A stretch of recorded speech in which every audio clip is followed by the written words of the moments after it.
просто здесь от фашизма освободить. По мне работали мои же. Пытают ежедневно, рубят яйца, ноги. Как этот Гитлер-то говорил-то? Убивают всех и вся, короче, и детей, и женщин, и стариков.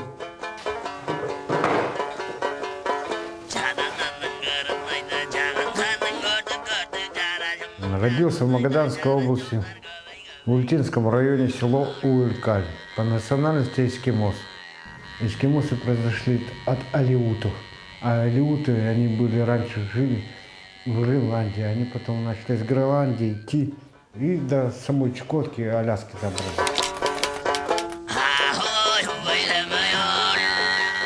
Изначально была должность оператор-наводчик БМП. Вот 6 октября текущего месяца меня перевели в пехотинцы. На что? Куда? Как? Что у меня тут универсального солдата собираются сделать? И вот 7 октября меня отправили уже в Нью-Йорк. Там должны были окольными путями дойти до позиции и держать эту позицию. Но в связи с тем, что трое меня бросили, я потерялся, я должен был с ними идти, они просто-напросто ушли, оставили меня.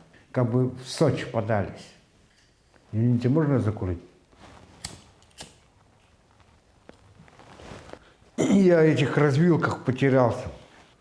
Я не дошел даже до полпути.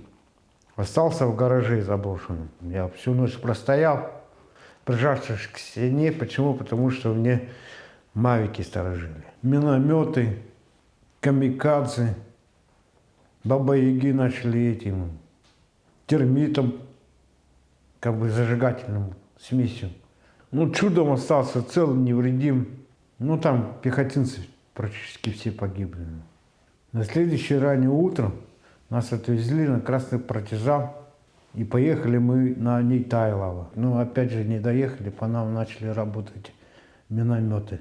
У нас дверь заклинила, наш десант не мог выбраться.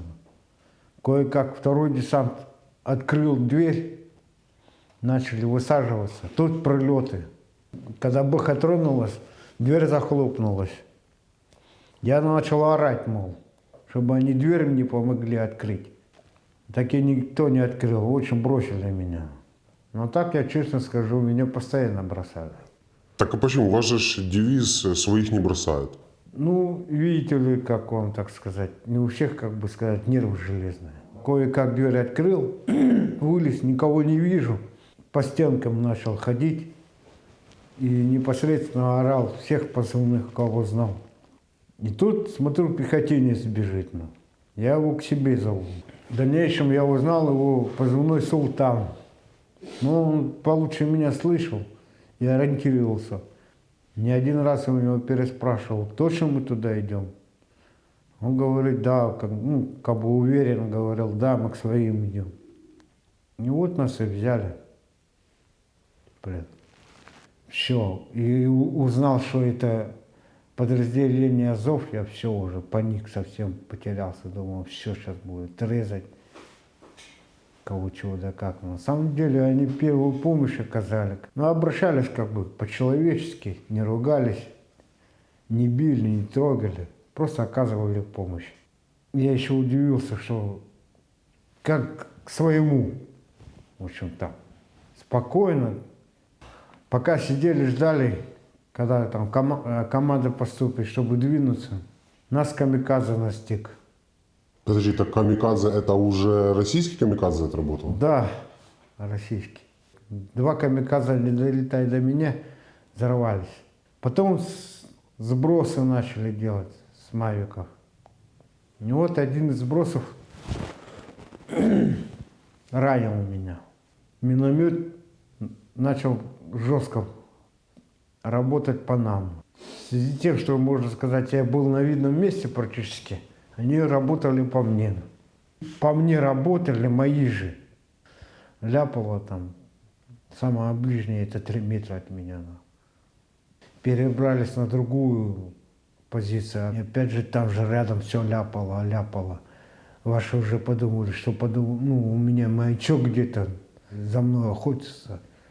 И где мы не находились, 80-е работали по нам. Но так в растерянности был и удивлен тому, что те парни, которые нас схватили, они беспокоились за меня больше, чем я за себя. Даже когда в пикап садились, они своими телами мое тело прикрыли. Ужастики рассказывают, что пытают, режут, рубят. А так, здесь я был просто поражен, удивлен. Относится как по-человечески просто. Как попал на службу? Против украинского народа ничего не имею. Я просто здесь, от фашизма освободить. Что ты имеешь в виду под фашизмом? Ну, это, нацизм и фашизм. Это, как этот Гитлер-то говорил-то? Убивая всех и вся, и детей, и женщин, и стариков. В фильме возьмите про фашистов-то, про немцев-то, как они относились, допустим, к местному населению, там, в деревнях, как они собирали всех, сжигали, подобное такое. Так вот, смотри, твои сослуживцы говорят, им буквально командир дает указания всех, в том числе и гражданских, любых людей на нашем направлении, расстреливать. Пленных не брать, если видишь человека в гражданском, стреляй. Сейчас я уже затрудняюсь по части этого. Я в растерянности, в общем. От султана я услышал, что есть якобы эти загранотряды якобы. Его хотели обнулить еще до этого, наши же.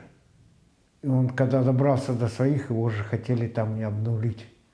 Учитывая того, что как по мне работали, что камикадзе-2, что сбросы были, я был поражен просто. Как это так, по своему же и так.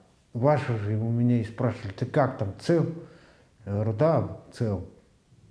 У меня 2 племянника были мобилизованы. Один погиб, другой пропал без вести.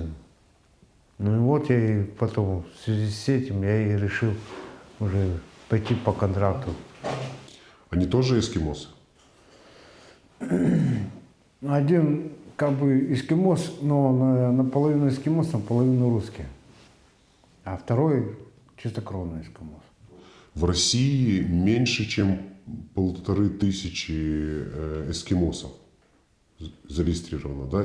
Да, 1400. Это вообще нормально, то, что их так мало осталось, их еще и мобилизируют? Ненормально. У нас этого не поднимался вопрос. Там всех коснулась мобилизация, не имеет значения, кто он там, эскимос, эвен, юкагир, коряк, либо кто еще другой. А по закону это вообще законно? Нету ли какого-то закона, который должен защищать? Коренных малочисленных народов. По части этого, можно сказать, слышать и не слышу, чтобы стояли, защищали, держали так. То есть ты слышал, что и других эскимосов мобилизировали, кроме твоих племянников? Да. Я, пошел добровольно. Чего ты собирался добиться этим поступком? Во-первых, судьбу второго своего племянника узнать. Так и до сих пор не знаю, где, как. Кто-то из наших пошел, из стариков. Почему? Потому что, чтобы, допустим, сына не взяли, не отправили. Пока он служил, сына взяли его. Как относятся русские к эскимосам в целом? Была ли какая-то неприязнь?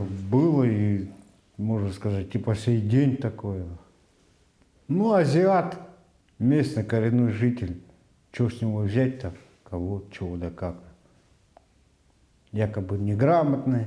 Те земли, на которых живут эскимосы, они очень богаты на ресурсы. Есть коренные жители, да, но выходит, что этими природными ресурсами они, в принципе, не могут воспользоваться. Да.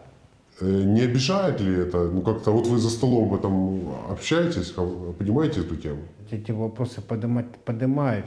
Даже со стороны Америки, ну, с Аляски, индейцы приезжали и поднимали этот вопрос. Там-то должны были коренным малочисленным народам как бы Чукотки выплачивать кое-какую компенсацию. Вот в Америке коренной житель Аляски получает 200 тысяч долларов раз в полгода.